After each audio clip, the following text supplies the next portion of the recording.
Hey guys, welcome to tutorial guru. Today I'll be showing you how to log into your Evernote account online on your computer. And now let's dive right in. Now to log into your Evernote account online on your computer, first open up your preferred browser.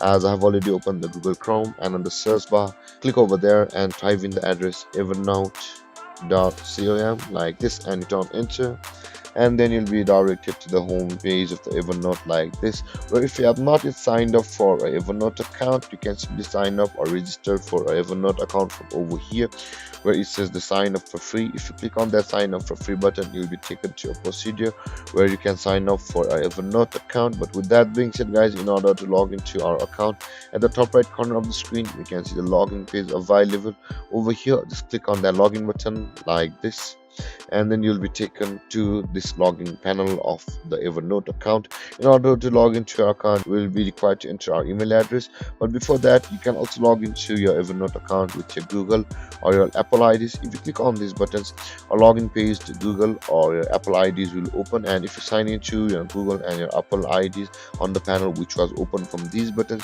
you'll be signed into your Evernote account with your Google or your Apple ID which you used over here. With that being said guys, let's enter our email address with which we had created an account on Evernote. Let's go. And after entering your email address, simply click on continue, and on the next step you'll be required to enter your password. And after entering your password, you'll be signed in or logged into your Evernote account online on your computer. And there guys, this is how you log into your Evernote account on your computer. And if you have any confusions or questions regarding the topic, feel free to comment in the comment section below, and don't forget to like, subscribe and hit that bell icon for more videos. Thank you for watching guys. Peace.